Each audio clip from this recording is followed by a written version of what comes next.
All right, here we are, recovering from bench press day yesterday, feeling good. Did my first set with 70 pounds on the pull-ups, and we're doing 2-minute rest, and then we're back at it. But in between, we're going to check the body weight, see what we got. So I don't feel particularly heavy, but sometimes that has no bearing whatsoever on my actual weigh-in. Hey, all right, cool. Slow and steady. Haven't seen 205 or 206 in a while. There we go. Pull-ups, then we'll go double rows, save the back, use the bench for the seal row, and then single arm pulls, and then curl set. Trying to keep the rest somewhat minimal, just to keep the workout pace going. Plus the weight is down from what I can do. Max effort for 5, so it should work out.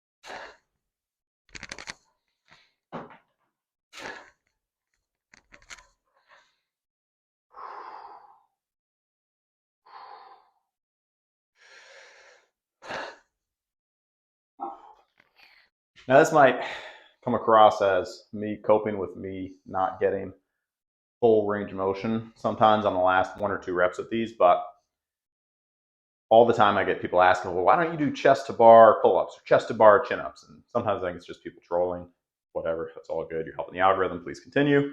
But then I think it is people legitimately thinking like a good pull-up, you have to get your chest to the bar. And yeah, I mean, that's a good way to do pull-ups and chin-ups, but if you're trying to progress your weighted pull-up, you're going to fail based on the movement far before your muscles are close to being toasted. I find if I go chin basically right to the bar, that's about in line with when my lats are actually going to tire out, my back is actually going to get worked. If I'm doing chest to bar, chin-ups and pull-ups, not that I can't do them, it's just, it's 5 or 6 reps away. Alex Leonidas did a great video, I think it was in a Q&A, someone asking about the chest to bar, chin-ups and pull-ups. But it's interesting because I get the question all the time, and I don't know, like it just, I've found I can progress decently well and I get some actual muscle gain, you know, with chin basically right up to the bar. And there's nothing wrong with having absolutely perfect form. I think maybe after you get maybe your heavyweight sets in, then you do that kind of movement. But I certainly would not make that my main movement for back because it's just too far away from muscular failure with the lats. All right, here we go. Last set.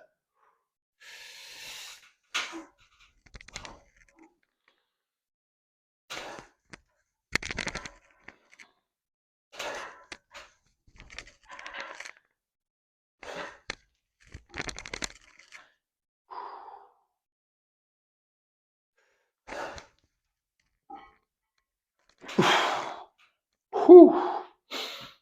That set would have stopped much earlier if I was using that as my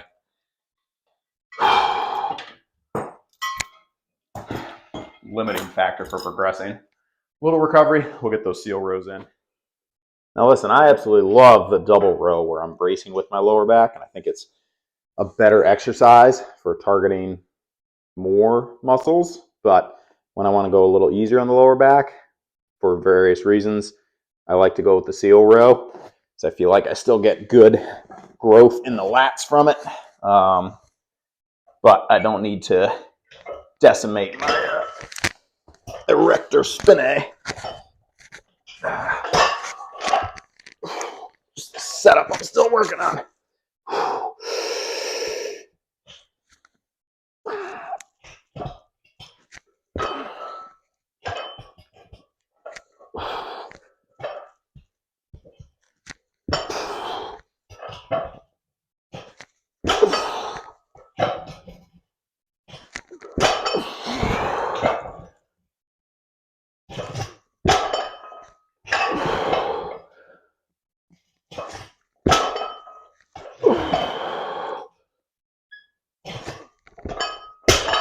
Ah. All right, so I'm thinking possibly if I move back a little bit, I'm not going to hit this, but we shall see. I like this exercise. It's just the setup. I'm still working on it.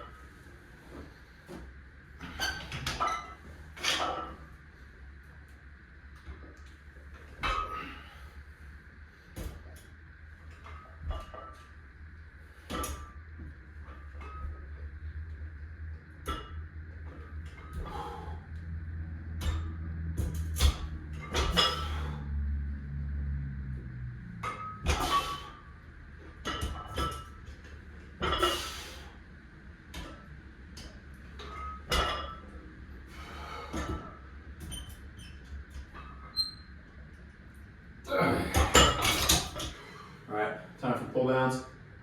Hopeful to get back above 10 reps because he's been feeling pretty decent as of late. But we'll see. I saw Alex Leonidas. If you didn't already know, I watch his channel occasionally. Let's see, semi-frequently. He had his feet up, like almost underneath one of these or something else. But his feet were higher than his hips, so I think that allowed him to brace better, whereas I'm just kind of going like this. I'm gonna have to start exploring that at some point, but for now, 100 pounds, just on the edge of what I can do without getting ripped off the ground.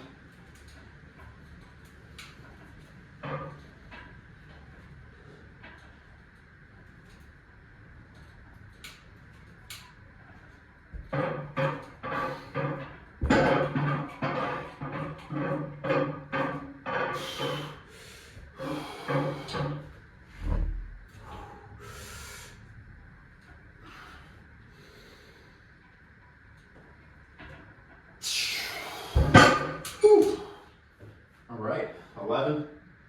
We didn't pop any blood vessels, so we're good. I just cleared all these leaves. Now they're back. It's not the same ones, different ones. It's just the home ownership struggle, I guess.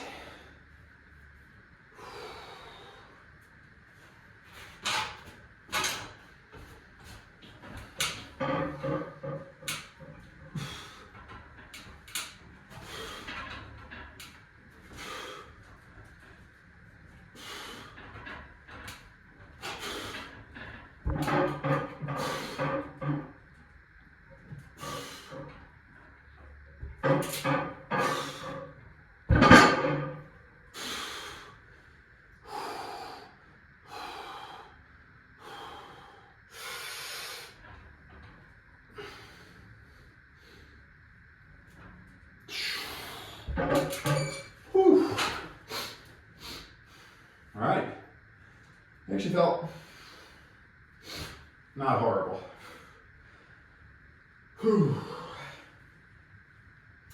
Still disappointed that the 340 bench is lost to the ether that has deleted videos on YouTube. It just kept saying that I was live and there was no way to end it other than deleting the video. So anyone that watched the live video yesterday, you saw it. Drop a comment if you were there. Was the 340 bench real? Did we see it? Next time, I'll make sure to charge my phone a little more than that before. A little more rest. We'll go for it. Tomorrow, farmer carries. Back's feeling good, so maybe we'll go a little heavier. We do last week, we just did the axle carries. It's funny though, because the axle carries, I had like 30,000 views on Instagram with that video. Maybe just because it was kind of weird looking, I don't know, but way more than any views, even with 300 pounds per hand. It's probably the thumbnail. It's like everybody in the fitness community is making videos about this. Well, if you've been watching any fitness related videos, you know what I'm talking about, the recent controversy in the last week or so. It's just crazy. Everyone's just jumping on, making their own video, their own take. Hey, views are views, right? It's content.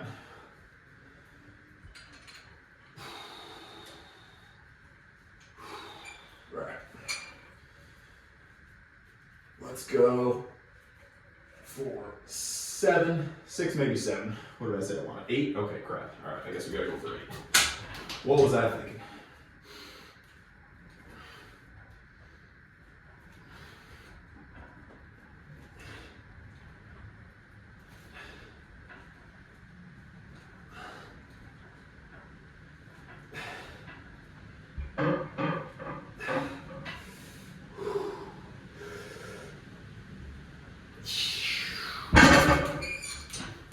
All right. It's a good one today.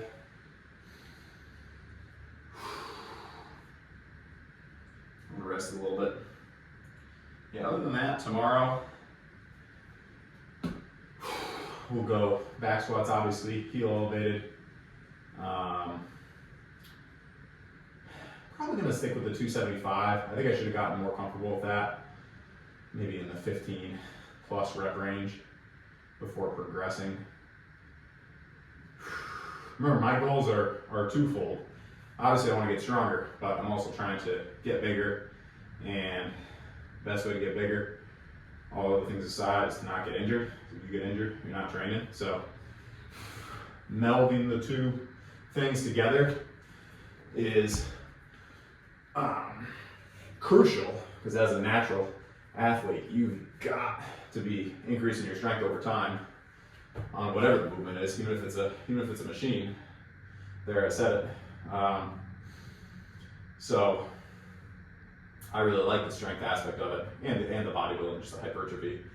But the strength aspect, I just push a little quicker than I should on certain exercises. Here we go.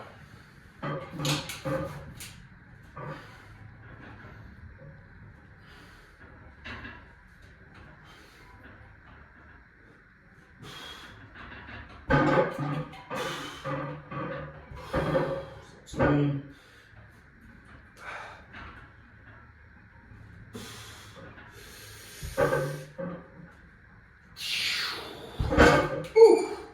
All right, that's it on those. Little rest, we'll get our curls in. So, rest of the workout complete. What I'm gonna try now, I've actually never done before. I'm gonna try and do some fat grip curls with 42s. I picked up plenty of weight with fat grips on, or the extreme fat grip, should I say. However, I don't believe that I've ever done curls with anything more than 35s. So even if we get a couple reps, typically I wouldn't toast the forearms completely like this right before doing the farmer carries tomorrow, but I don't think I'm gonna go max effort tomorrow with the farmer carries, because 2 weeks ago, I wasn't able to do farmer carries. Last week I kind of ramped back up by doing the axle carries, so maybe we'll go 240 tomorrow. Remember, it's a journey. The most important thing, don't get hurt. Just stay healthy as much as possible. Obviously, you want to push yourself, but any amount of pushing yourself is negated by an injury. If you have to take 6 weeks off doing something, like that could equate to months of training that you've now lost. So, as somebody who's snapped stuff up occasionally, you gotta be cautious. Like the initial urge with the farmer carries tomorrow would be, all right, I did 270 max last, like 3 weeks ago. Let me just go right back to that. Okay, that's not a smart thing to do. I haven't done heavy farmer carries for the last 3 weeks. Even if I did that previously at some point in time, whatever, doesn't matter. My body's not used to it. My body's used to what I did last week, which was axle carries. So safety first. There is plenty of time. It's all good. You'll get there. It's hard to have that mindset sometimes with certain things. I know I struggle with it because I'm like, gotta get to the next thing, gotta push forward, and that helps me grow, but it also gets me into trouble sometimes. So finding that balance, pick reasonable goals. Like, I know that sounds kind of like, oh, you're not gonna hit long-term big things. No, I'm talking about like for your workout today, have a reasonable goal of what you want to accomplish. Go easy on your lower back. Like, yes, we want to strengthen our lower backs, but can't strengthen it if you snap it up. Anyway, motivational talk over. I guess that was a demotivational talk. Hopefully I can do some curls with these. My grip's gotten stronger, so we'll see.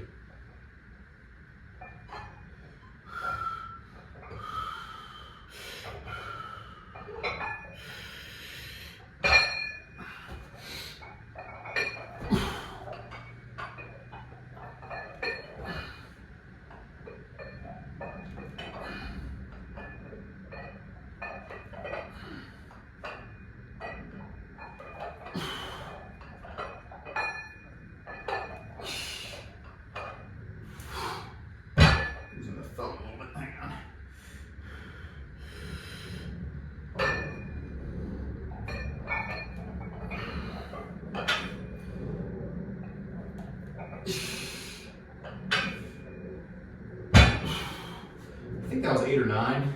Either way, it's a PR. We'll take it. Now I'm basically just gonna rest however long it takes me to get the 30s set up.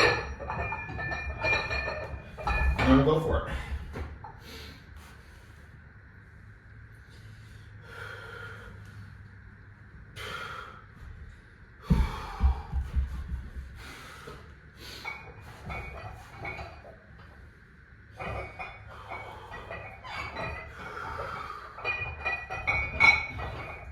I'm gonna say more about the don't get injured thing, but that's pretty much all there is to it.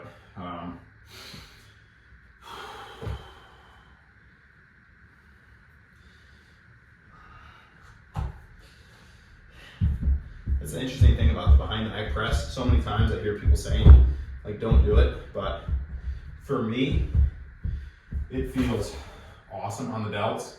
Never had any issues with it. You know, I believe it's why my shoulders are healthy and why I don't have, you know, pain all the time. I'm a, you know, mobility, like cross behind the back mobility or whatever the test, I forget. It's one of the FMS tests, shoulder mobility. I wasn't showing off, I was just trying to give an example. I think it's maintaining that behind the neck press is a big part of why I haven't run into issues. You know, when unimpaired training time, if your food's good, your sleep's good, and your program is halfway decent, if you're not having any injuries, then more than likely you're moving forward as long as you're pushing decently hard. So that's really what you're looking for, is just time to progress, not having to backtrack, you know, based on snapping something up. All right.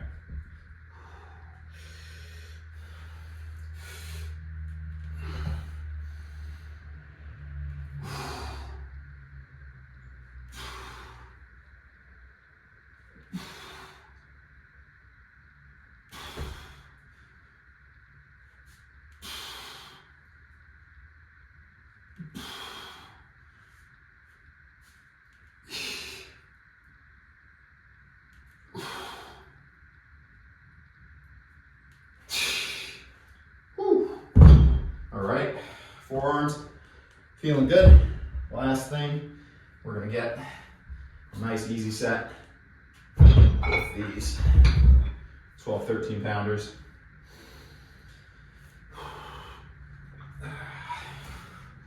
Tomorrow, like I said, we'll do farmer carries, squats, probably some calves, and then rear flips. I'm excited to get back to doing the 3-6-5, but this time it'll be heels elevated with a pause. Like, the only way to understand is to start doing some full range of motion pause squats. And it's awesome because you're in a whole different league now. You're on a different journey. You don't compare, because previously I was always comparing, like, all right, last week I did 365 for 10, we gotta get 11 or 12 this week. You know, obviously I'm comparing myself a little bit to what I did last week, but it's a totally different movement, much more challenging. So I'm not concerned with, okay, I gotta get to 4 plates, like I want to eventually for sure, but there's no rush. You know, I'll take the mobility gains. And I wish I'd been training squats like this for much longer, honestly. But it's a journey, and sometimes you gotta make the mistakes to figure out what the best path forward is gonna be. But my knees, back, like, they always felt good, but they feel really good with the pause squats. And is that because, similar to behind the neck press, it's a more range of motion but less weight exercise? Possibly. I don't know. I mean, you probably have to talk to somebody doing a gnarly low bar squat, barely stopping at 90 degrees. I understand what people do them, competitions, all that, but it just doesn't look good. Sorry, I don't know. Like, I see somebody doing a low bar squat with that much weight, and I'm just like, I see somebody doing like a nice 225, 315, full range of motion pause squat, and I'm like, all right. And I've done both. You know, I've been the low bar person. All right. It's just different perspective. It's something I think everybody's got to go through their own journey. Because if somebody had told me a long time ago, like, say like a year ago, hey, stop worrying about getting to 4 plates and doing 4 plates for reps and just focus on range of motion, I don't know, more than likely I would have said, nah, I'm good. I'm gonna continue, you know.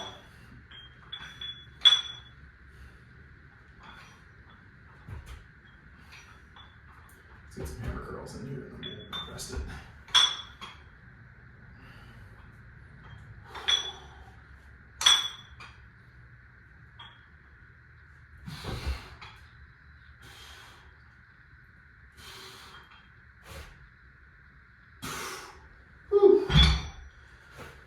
All right, decent on the biceps. Kind of feel like we didn't get the greatest bicep work in, but we got certainly a good amount of forearm work in. All good, solid day, decent pace. Very happy with the 4 sets, 5 reps on the pull-ups and chin-ups. If you're kind of struggling with your pull-ups and chin-ups, I do really like the 2-set approach or the 3-set approach, where I just go as heavy as I can, drop the weight a little, try and get 6 to 8 every set. But sometimes that can get a little old, and this is a nice way to switch it up where I know that I can do the 5 reps. It's the volume that I'm looking for. I go back and forth on that sort of thing. You know, occasionally it is good to change things up and restructure, especially if you're kind of hitting a little bit of a dead zone where the progress has stalled, if it's due to the programming. A lot of times it's due to sleep, food, water, or just lack of effort sometimes. I mean, sounds kind of harsh to say that, but I know there's been workouts where I haven't done what I needed to do simply because I wasn't putting in the effort that was required, you know? It's just how it goes. Hard self-talk, right? Gotta do it. So that's it for today. Appreciate the support. If you remember, stick around till the end.